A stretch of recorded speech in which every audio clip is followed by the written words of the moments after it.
फिर से महाशिवरात्रि। भक्ति मार्ग के प्रारंभ काल से ही यह त्यौहार बड़े ही धूमधाम से मनाया जाता है।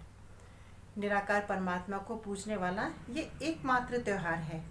वैसे तो शिवरात्रि की विशेषताएं बहुत हैं।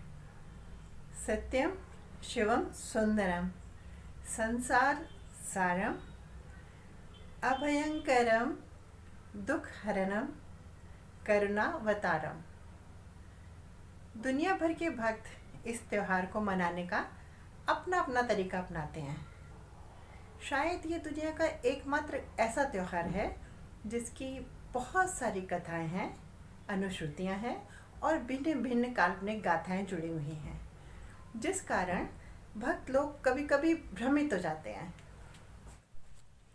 सत्यम शिवम सुंदरम अर्थात जो सत्य है वही शिव है और जो शिव है निसंदेह वो सुंदर तो है ही। शिवरात्रि हम क्यों मनाते हैं? शिव कौन है? शिव और शंकर में क्या अंतर है? आइए देखते हैं। कहते हैं शिव स्वयंभू है। स्वयंभू मीन्स जो खुद अवतरित होती है, स्वयं ही अवतरित हो जाते हैं। जैसे शिवलिंग स्वयं ही अवतरित हुआ। शिवलिंग कोई ऐसा साकार प्रभु नहीं है जिन्होंने अपनी माँ के गर्भ से जन्म लिया हो। तो बहुत से लोगों से बात करी और पूछा वो इस त्योहार को कैसे सेलिब्रेट करते हैं। तो अधिकतर लोगों ने बताया दिन भर उपवास रखते हैं, अनाज नहीं खाते हैं, फल लेते हैं, फलाहार लेते हैं, शिव पर अभिषेक करते हैं, जलाभिषेक करते हैं और पंचामृत से भी अभिषेक करते हैं, उन पे बेलपत्र वगैरह चढ़ाते हैं।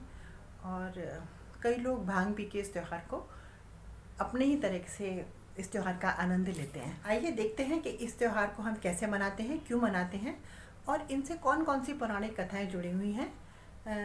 बहुत सारी कथाएं हैं शिव पुराण की, स्कंदन पुराण की। आइए कुछ शेयर करते हैं। शिव पुराण के अनुसार एक पौराणिक कथा है कि सृष्टि के आरंभ में ब्रह्मा जी और विष्णु जी में अपनी श्रेष्ठता को सिद्ध करने के लिए युद्ध छिड़ गया, जो कि बहुत समय तक चलता रहा। तभी वहाँ अग्नि का एक विशाल दिव्य स्तंभ प्रकट हुआ और उसमें आकाशवाणी हुई कि जो भी मेरे आदि और अंत का छोर का पता लगेगा वो ही श्रेष्ठ होगा। अरुणाचलेश्वर मंदिर, जो कि तमिलनाडु के अन्नामलाई पर्वत पर है, ये घटना वहाँ घटित हुई थी, ऐसा माना जाता है। तो वहाँ पे ज्योतिर्लिंग की स्थापना हुई और उसकी पूजा अर्चना की जाती है। शिव पुराण में ही कहा जाता है जब ब्रह्मा जी और विष्णु जी ने उस दिव्य ज्योतिर्स्तंभ की जब उपासना की, पूजा करी, तो उन्होंने खुश होकर उनको वरदान दिया कि जो आज के दिन इसकी दिव्य ज्योति की, शिव के दिव्य ज्योति की जो पूजा करेगा उसको साल भर की पूजा का फल प्राप्त होगा।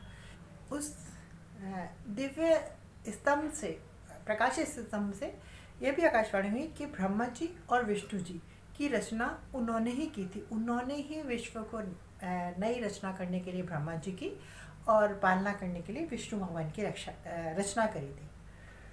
इसको विध्वंस करने का कार्य होगा वो शिव को सौंपा गया। तो इस तरह से ब्रह्मा, विष्णु, महेश ये तीनों देव हैं और देवों के देव हैं महादेव। महादेव कोई साकार देवता नहीं है। महादेव एक दिव्य लौकिक रूप है। एक जिसे कहते हैं, एक जैसे इस्लाम धर्म में भी अल्लाह है, एक गुरुद्वारे में हम लोग मानते हैं ओंकार, एक ओंकार। ईसाई धर्म में भी माना जाता है कि he is the father, Jesus को सन माना जाता है। और जिस तरह से उस एक सृष्टि के अंदर हमारे तीन मुख्य आते हैं, ब्रह्मा, विष्णु, महेश, ऐसे ब्रह्मा, विष्णु, महेश जी की तरह से ही देखिए इस्लाम धर्म में, उसी तरह से इस्लाम में जिब्राइल, मिकाइल और इज़राइल, और ईसाई धर्म में भी बोलते हैं जनरेटर, ऑपरेटर और क्रिएटर, और सिख धर्म में भी बोलते हैं एक संसारी, एक भंडारी और एक दीवान। इसीलिए सब एक ही है। देखिए उनके रूप अलग हैं, उनके नाम अलग हैं, काम सबका एक ही है। एक का काम है नए विश्व की स्थापना करना, दूसरे का काम है उसका लालन पालन, उसकी रोटी रोजी की व्यवस्था करना, और तीसरा जो है विध्वंसकारी है।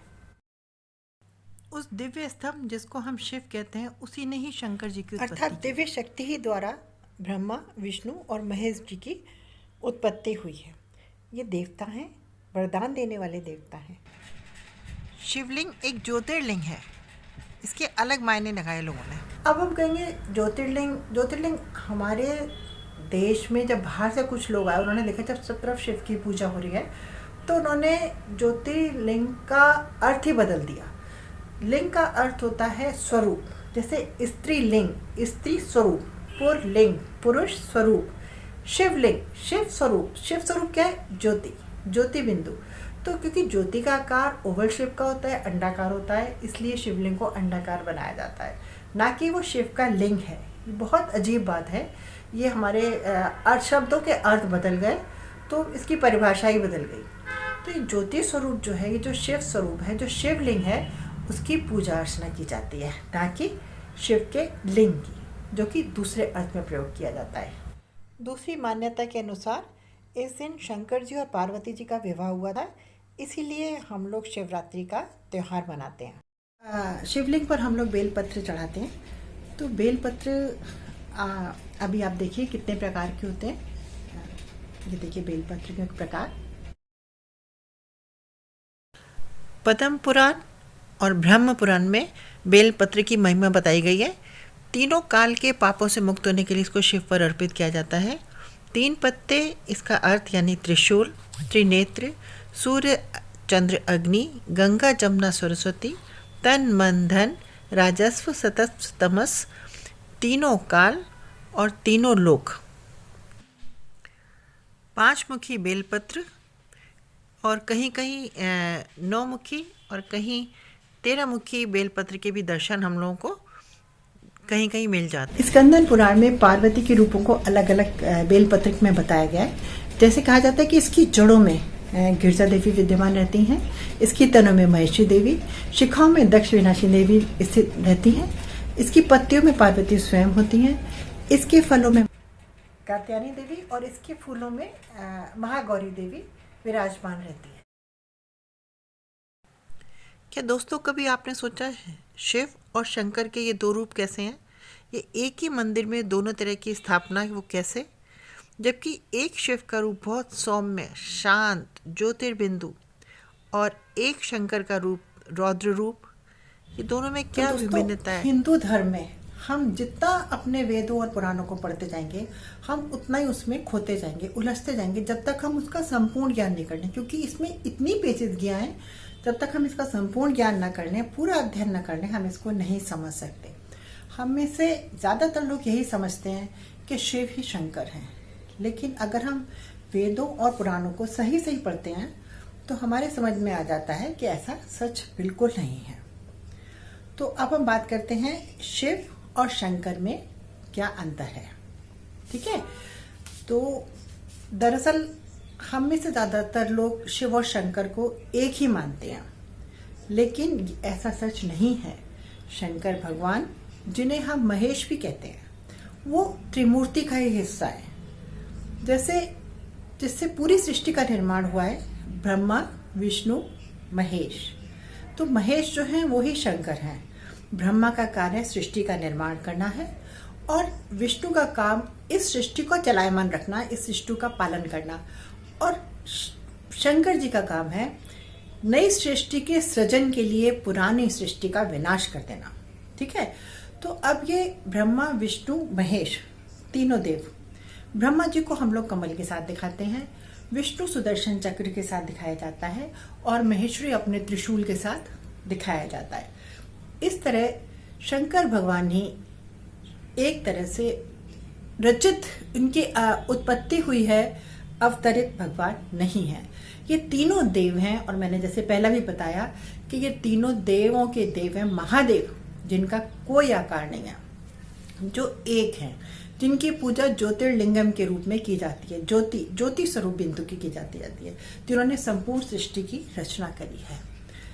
अनंत सृष्टि का निर्माण शिव के द्वारा ही संभव हुआ है। शिवलिंग के ऊपर हम देखते हैं 3 रेखाएं होती हैं। इन तीनों रेखाओं का मतलब होता है त्रिनेत्री या त्रिकालदर्शी और त्रिलोकनाथ। तीनों लाइनों के अलग अलग मतलब हैं।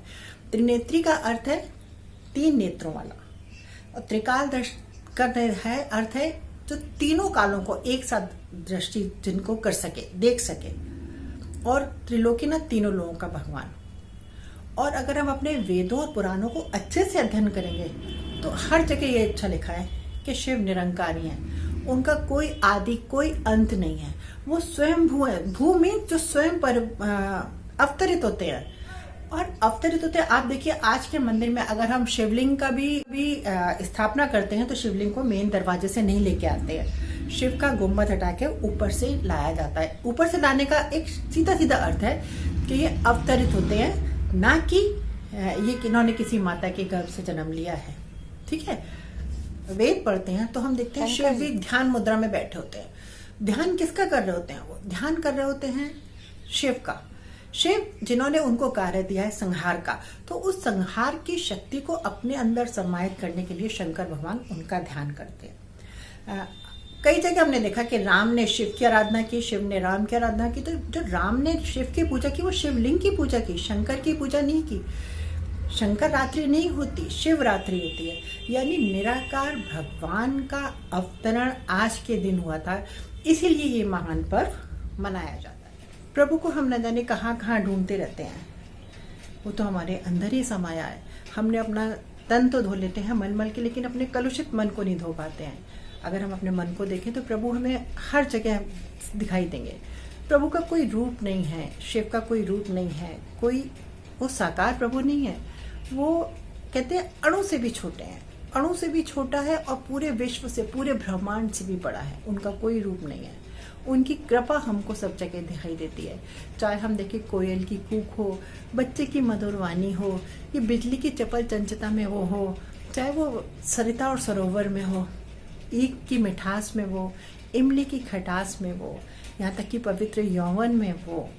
और सबसे कौतुक का विषय तो ये है कि बच्चे के जन्म से पहले जो उसके माँ के उर में जो दूध आ जाता है, कितना देखिए कितना त्योहार पे सदा उस खुशी में रहें, हमेशा उसमें रहें कि हम उस परमात्मा शिव जो कि निराकार हैं, जिनका कोई आकार नहीं है, हम इस रूहानी नशे में रहें कि हम उनके पास हैं।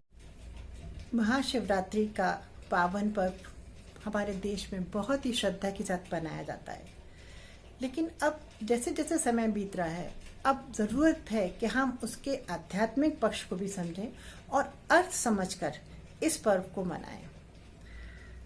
हम सभी अपने मन को और बुद्धि को सभी रसों से दूर करके उपवास करें। उपवास करें मीन्स उस प्रभु के पास रहें। वास मीन्स वास करना, उस प्रभु के पास रहें, सारे दिन उसकी याद में रहें, सारा दिन उसके साथ रहें और सुविचार अपने दिमाग में रखें।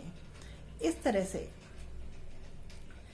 इस त्योहार को मनाना चाहिए। लेकिन हम लोग कैसे मनाते हैं? आपने देखा, हम लोग सब शिवलिंग पे चढ़ा देते हैं, उपवास कर लेते हैं, फल फूल खा लेते हैं, लेकिन ये सच्चा उपवास नहीं है। देखिए, सभी देवी देवताओं पर हम लोग कितने खुशबूदार फूल चढ़ाते हैं और शिव के ऊपर अर्क धतूरा जैसे विषैले कड़वे चीजें चढ़ाते हैं, कांटेदार चीजें चढ़ाते हैं। क्यों? कभी सोचा है क्यों हम शिव के ऊपर ये सब चीजें क्यों चढ़ाते हैं? बताइए। वास्तव में शिव हमसे ये सहयोग मानते हैं कि हमारे जीवन के अंदर, हमारे अंदर है विकार हैं, अवगुण हैं, कि जितने भी गंदे व्यसन हमारे आते हैं, हम ये सब चीजें प्रभु को अर्पित करते हैं। और एक शिवरात्रि पे बहुत बुरी बात जुड़ गई है कि लोग उस दिन भांग का सेवन करते हैं, भांग के नशे में रहते हैं कि शिव ने पिया था, शिव ने तो जहर भी पिया था, तो जहर क्यों नहीं पी लेते? नहीं, लेकिन बस ये कि लोगों ने इस परमात्मा का, इस त्योहार का बहुत ही अजीब बात है, बहुत गंदा मजाक है।